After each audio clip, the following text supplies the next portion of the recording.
What do you mean? You promised you'd come to my parents' house on the due date, right? I couldn't believe what I was hearing over the phone. On my expected delivery date, my husband had left for a trip. What difference does it make if I'm there or not? He replied in an annoyed tone. Filled with bitterness, I pretended to be calm and said, "Yeah, you're right. That's right. As long as you understand. I need to be there to help you, Emily, after you give birth, so I'm just rejuvenating now." Rejuvenating? He always pretends not to notice even when I say my back hurts. I knew he was cozying up with his mistress at our home while I was at my parents' house for the birth. "Hey, Robert, you're at that usual spa resort now, aren't you?" I could hear his surprise as he gasped when I guessed the location. "How do you know that?" "Yes, I am, but is there something wrong with that?" "Nothing but wrong, considering he's on a trip with his mistress." "Yes, it's time for some payback. My name is Emily Johnson, 28 years old. I'm currently on maternity leave, but I usually work as a regular office employee. My husband Robert worked in a different department at the same company. We started dating after being seated next to each other on a company trip. Robert was always thoughtful, treating me with great care. On dates, before I even mentioned it, he'd casually buy me a drink, saying, "You must be thirsty, right?" Of course, it was the same when I was hungry. "You must be getting hungry, right? There's a diner right there, let's grab a bite to eat," he'd say at just the right moment, and we'd have our meal. That's why his proposal timing was perfect. "It's our 1-year anniversary today, and it's a lucky day. So I want you to say yes. Will you marry me?" He knelt down against the backdrop of a beautiful sunset over the ocean. Of course, he opened the ring box as well. I was so moved, I don't remember what I said, but I probably answered, "Yes, please marry me." Then everything went smoothly, from meeting each other's families to the wedding, and we moved into an apartment together. I was 25, and Robert was 29, right in the ideal age for marriage. We were very happy, juggling work and newlywed life. We had a schedule where I'd cook on Mondays, Wednesdays, and Fridays, and Robert on Tuesdays and Thursdays. Our life had a comfortable rhythm, and I was truly glad we got married. We hadn't thought about having children yet, and Robert also said he wanted a couple of years just for us. My parents were relaxed, saying, "Sweet newlywed life is good," but my in-laws were clearly displeased, insisting you should have kids before 30. "You might be okay with it, but if you're too laid back, Robert will be an old man by the time your kids grow up. We won't even be able to see our grandkids' weddings." While I'd be happy to let them see their grandkids' weddings, I wasn't going to rush into having children for that. Being constantly asked, "No kids yet," started making visits to my in-laws unpleasant. They should talk to Robert about it, but they always waited until I was alone to bring it up. Finally, they even said, "Don't you dislike doing that? You won't have kids if you don't do the deed. You might end up getting cheated on, and he'll have kids with another woman." I couldn't stay silent after such rude remarks. I told Robert, "Let's go home, I don't feel well." While he said, "We just got here, I want to relax a bit," he noticed my pale face and reluctantly got up. On the way home, I told him what his mother said, but he replied, "My mom wouldn't say that. She's not that kind of woman. Maybe you misunderstood? She always tells me we should have kids at our own pace." My mother-in-law adored my husband, the youngest of 3 siblings, and would never say anything unpleasant to him. She always spoke to him with an almost sickening level of sweetness. So, it wasn't surprising that she said the complete opposite to me. I wished I could let her hear how much sarcasm and snide remarks she hurled at me. Carrying these unresolved feelings, I returned home. Since that incident, I decided that my husband should be the only one visiting his parents' house. I would make excuses like being busy at work or feeling unwell to avoid going with him. However, not wanting to stir up trouble by staying away too much, I limited my visits to just New Year's, Thanksgiving, and birthday celebrations. This arrangement helped me stay mentally stable and enjoy my days more. Before I knew it, I turned 28, and we decided it was time to try for a child. My husband, now over 30, was all for it, especially seeing many of our friends with their children. Fortunately, as soon as we decided to try, I got pregnant quickly. I had been worried that we might need to go through fertility treatments, but that turned out to be an unnecessary concern. My morning sickness wasn't too severe, and I was able to continue going to work as usual. However, there was one thing that I found regrettable. It might sound indulgent to call it a regret. My husband started doing more household chores than before, but he stopped touching me entirely. Having a baby in the belly is a big deal. I can't bear the thought of something happening because I couldn't control myself. So, I'm holding back in that area, and instead, I'll do more chores, he told me, with words so kind they brought tears to my eyes. At first, he really did handle the chores efficiently. But as time went on, he gradually started coming home later. Initially, he said, "I don't want to burden you, Emily, so I'll eat out twice a week," and began dining out on the nights I was supposed to cook. Eventually, he started going out one day every weekend as well. He would stay home on the other day to help with chores or go baby shopping with me. Though our intimate life had ceased, we were still having a good time together. He was caring, and we both were eagerly anticipating the baby. I did feel dissatisfied about not being seen as a woman, but I kept those feelings to myself, thinking it was better not to push it. We had discussed where I would give birth and decided on me returning to my parents' house, with my husband's support. My parents' house was a bit away from ours, but not so far that he couldn't make it in time for the birth. I wanted a partner-present birth, and he had agreed to be there. So, before going back to my parents, we were busy preparing all the baby necessities. Finally, next week was the scheduled date for my return to my parents, and this week I decided to leave work early for some final checks and came home earlier than usual. When I unlocked the door, I heard voices inside. It was my husband and some unknown woman's voice. And it seemed like it was coming from our bedroom. He should have gone to work as usual today. I hadn't heard anything about him taking a day off, and more importantly, why was there a woman's voice in our house? With my heart pounding in anxiety, I quietly pressed my ear against the bedroom door. "Hey, honey, are you sure we can use this bed today? The thrill of doing something forbidden is really exciting." Could he be cheating? I felt even more anxious, and cold sweat started running down my back. "This bed is great, very comfortable. Come on, lie down. Emily just sleeps like a log anyway. From today onwards, I'll just picture you in my mind." I couldn't believe my ears. I never thought my husband, who had been so kind to me every day, would see me like that. Haha, that's hilarious. A log, huh? Can't help it, your wife is almost due, right? Of course, she's going to get bigger everywhere. The woman's voice was irritatingly loud with laughter. I don't know how long I stood there at the door. I was so shocked that my memory completely blanked out. Before I knew it, their voices, clearly indulging in each other, reached my ears. I recorded their conversation on my phone and quietly left the house. As I walked, the reasons why my husband hadn't touched me and had been staying away from home became clear. He had been kind to me and stayed at home just enough to cover up his affair. Overwhelmed by shock and despair, I collapsed onto a park bench. What should I do now? I couldn't imagine living with such a man when our child was about to be born. He would pretend to care for me and the baby while enjoying his affair. And he would likely prioritize the other woman.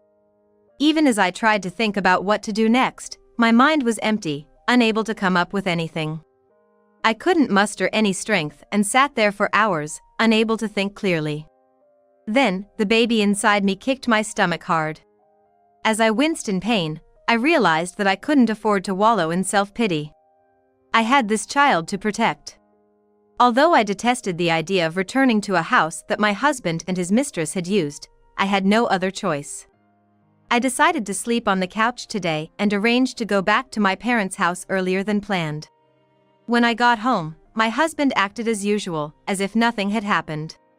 If I hadn't witnessed that scene, I would never have imagined he was cheating. "You must be tired, right?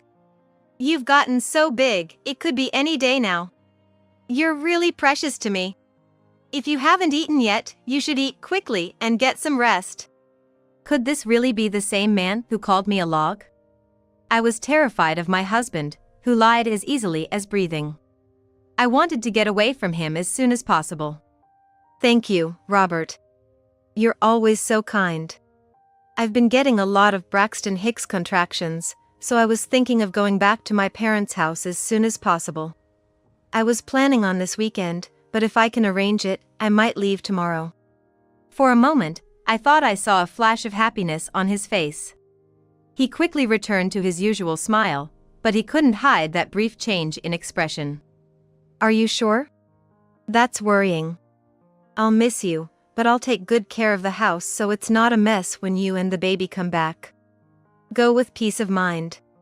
I can't drive you, though, because of work. Empty words kept coming out of his mouth.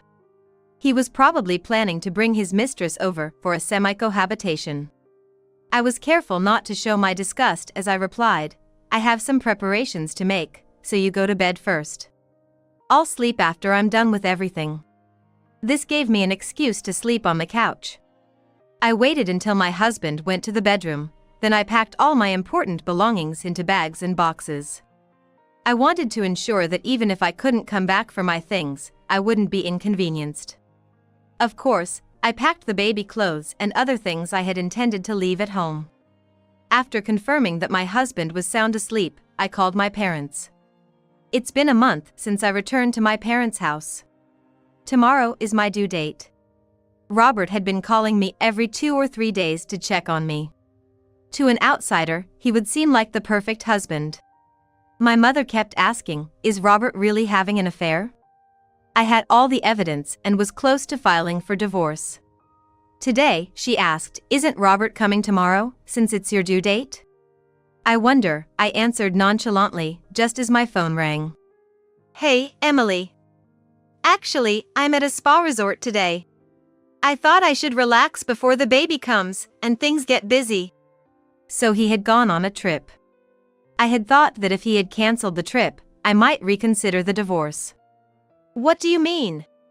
Weren't you supposed to come to my parents' house on the due date? Disappointed and wanting to believe it wasn't true, I was told over the phone the upsetting news. On my expected delivery date, my husband had actually left for a trip as planned. What difference does it make if I'm there or not? He replied in an annoyed tone. Filled with bitterness, I pretended to be calm and said, yeah, you're right. That's right. As long as you understand. I need to be there to help you, Emily, after you give birth, so I'm just rejuvenating now. Rejuvenating, really?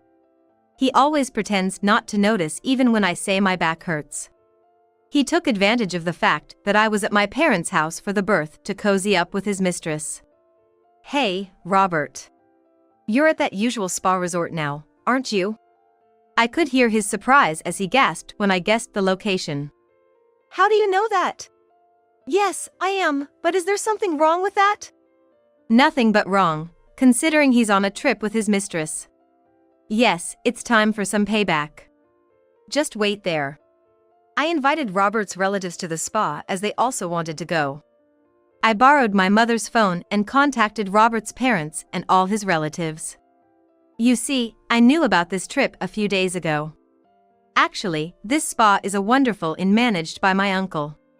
I had confirmed that Robert was using my name to book a nice room, as usual. Unable to go to the spa myself due to my condition, I invited Robert's skeptical in-laws and relatives to stay in the room next to the one Robert had booked. Of course, this time, I specially asked my uncle for a spare key to Robert's room. After my call, it seems Robert's parents and relatives stormed into his room. Robert! What are you doing? I could hear sounds like someone being hit over the phone. The cries of a half-crazed mother-in-law and the shouting of all the relatives filled the air. Like a chaotic zoo. Everyone, how is Robert? Unfortunately, this is just an audio call, so I can't see anything. I also shouted loudly to join in. Amidst the yelling, I couldn't make out what exactly was happening in Robert's room. All I could gather was that Robert's father was giving him a piece of his mind. Emily, I didn't realize. I'm sorry. I'll switch to a video call now, just wait. As soon as my uncle switched, I saw my husband, wearing a yukata, being grabbed by the collar by his father, and his mistress crying her eyes out. The mistress was younger than I expected, and from her hair color and makeup, she seemed to be involved in nightlife entertainment. Seeing the mistress for the first time, my disgust for my husband's taste in gaudily dressed women only grew. You, about to have a child, what are you doing here? Really, I'm ashamed. To think my son would turn out to be such a fool, he said while slapping his cheek again. My mother-in-law, who always doted on her youngest son, my husband, collapsed in tears, crying, "Robert, this can't be true." I wanted to lash out at my husband and, of course, beat up his mistress. Watching everything unfold, unable to vent my own anger, I was at peak stress. Seeing my state, my mother turned pale and trembled. She didn't know what to do, seeing her daughter's fury and her son-in-law's disgrace. I'm asking you to do this for me. It's incredibly frustrating that I can't do it myself. All I could do was ask my father-in-law. I really wanted the mistress and my mother-in-law to face the same fate, but I gritted my teeth and held back. Understood, Emily. I'll slap him a couple more times for you. I felt a bit of my anger dissipate. After some time, the punishment from my father-in-law and the relatives shouting subsided. My husband, his cheeks swollen from being hit too much, and the woman, her makeup ruined from crying, appeared on the smartphone screen. Robert, now that you've calmed down, explain yourself. Who is this woman? This thief? Even through the screen, my rage must have been palpable. My husband turned pale. Emily, I'm sorry. This was just a fling. I intended to cherish you and our baby, it was just a physical thing. I'll break it off immediately. He was trying to smooth talk his way out, but I knew everything. I had planted a baby monitor in the bedroom and had been checking what was happening at home since I went to my parents'. Since I left for my parents' house, he had been bringing his mistress home every day, saying things like, "I feel so relieved now that woman is gone. I prefer beautiful and feminine women like you, Kate. I'll divorce her once everything settles down after the birth. She's so clueless, it's laughable." Whenever I heard their voices on the baby monitor, I recorded and collected them. I had amassed quite a number of recordings, which I sent to my uncle. My uncle, a lawyer and my father-in-law's brother, had offered to help with anything at my wedding. Being heavily pregnant, I didn't know any other lawyers I could turn to, so I contacted my uncle as a last resort. He listened kindly and prepared to use the recorded conversations as evidence for my divorce.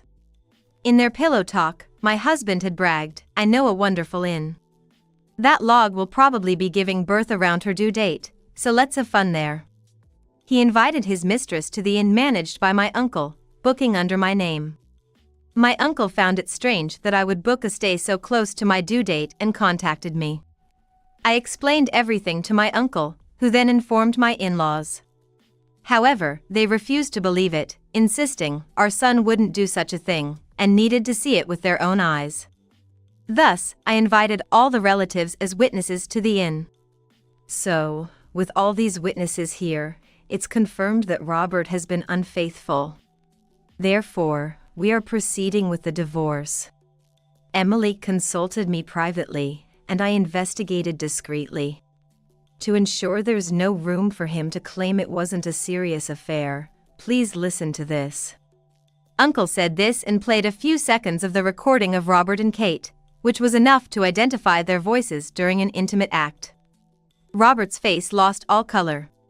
His cheeks were red from being slapped, but the rest of his face was ashen or blue, looking terrible. Kate, on the other hand, was brazen, as if to say, "So what?" As you understand, the division of property will be completely split in half, including furniture. And both of you owe Emily $200,000 each in damages. Robert, you will also pay child support. That's why your damages are set lower. It's Emily's consideration. Uncle explained this calmly. I could have demanded more from Robert, but I preferred an amount that could be paid immediately. I was also receiving damages from Kate, and more importantly, I wanted everything settled by the time the baby was born and I could relax. What do you mean? Damages? Aren't I supposed to receive it? How dare you put me through this? Robert, say something! Kate screeched. The idea that she, not a teenager, could have an affair with a married man and expect to receive money was unthinkable. Kate, right? You're shameless, stealing someone's husband. I'll let you have that worthless man. Just pay the damages and be done with it. Kate seemed shocked when I suddenly yelled at her. She jumped slightly. What? Look here, lady. My dad is the executive vice president of the company you and Robert work for. With me, Robert can climb the corporate ladder, and he'll be treated much better at the company. Besides, $200,000 is just pocket change for us, you poor, ugly woman. Indeed, Kate was brazen enough to be unapologetic about her affair. It's a classic case of someone punching above their weight. I thought about Kate, the mistress who seemed to be quite clueless. She seemed to believe that her father's executive position would make everything all right. Kate, how could you say such things? I did not raise a daughter like this. Emily is a competent woman, highly respected in the secretarial department. Many executives lament her absence, saying the work suffers without her. She's more highly rated in the company than Robert, didn't you know? Kate looked shocked, staring at Robert. Robert, in sales, was not known for exceptional performance, but managed to stay employed due to his good people skills. Sir, I apologize. I've grown apart from my wife, and after the divorce, I hope to find happiness with Kate. Robert was desperate to stay in the executive vice president's good graces. A demotion was certain if he lost support, but he hoped to climb the corporate ladder with Kate. Nonsense. I'm not interested in an old man like Robert. He treated me well and gave me gifts, so I dated him. But dating and marriage are different. I'm currently advancing talks to be engaged to the president's son. It was fun, but this is the end. Kate looked down on Robert with utter contempt. I felt a twinge of pity for Robert. But that didn't change my decision not to forgive him. Kate, your engagement is surely off. The whole company knows about you. The legal notice from Emily's lawyer has been received, and the executives are aware. Not only will you owe Emily damages, but you're also likely to face a claim from the president's son's family. Then, the executive vice president, gripping his daughter's wrists in anger, sternly explained the situation to her. At this point, it seemed like Kate finally realized the seriousness of the situation. Earlier, her face had turned pale, but now it was contorted with distress. Tears streamed down her face as she pleaded with her father, "Daddy, I'm sorry. Please fix this. You can do it, right? I want to marry him and live a life of luxury." I thought she was a daughter who had been spoiled too much. She probably believed that everything could be fixed by asking her father. But life doesn't work that way. The adult world isn't so lenient. Kate, you said? You've destroyed someone's family knowingly. You're an adult now. You need to take responsibility for your actions. I said coldly to her. A man who wouldn't hesitate to commit adultery wouldn't marry a woman like her. Even Robert must realize by now that marrying her was out of the question. There was still so much I wanted to say to both of them. But just then, I felt water at my feet. My water had broken. I quickly called my mother, briefly explained over the monitor about my water breaking and needing to go to the hospital, then hung up. Enduring the contractions, I made it to the hospital. About 12 hours after my water broke, I gave birth to a beautiful baby girl. It was a relatively easy birth, but I was completely exhausted. While resting in my hospital room, I heard that the relatives who were supposed to be at the spa had come to the hospital. Representing the family, my uncle entered my room. "Congratulations and well done. She's a beautiful girl, looks just like Emily. It's a good thing she doesn't resemble that rotten man." He congratulated me. The executive vice president relayed messages from everyone at the workplace. Although I wasn't sure where I would be living next, I planned to invite them all once I settled in a new place. For now, I could finally take a rest. I needed to recuperate from all the stress, as I would be busy caring for the baby once discharged from the hospital. During a month-long stay at my parents' house, I found a new apartment close to my workplace. With the damages received from both Robert and Kate, and a similar amount from Robert's parents as compensation for the trouble caused, I could focus on childcare for the time being. Once my maternity leave was over, I planned to either put my daughter in daycare or ask my mother for help. I was determined to work hard for my daughter's sake. The executive vice president resigned, and Robert was relocated to a regional office. The atmosphere at work had improved, becoming more conducive to productivity. It was time for a fresh start and to move forward with determination.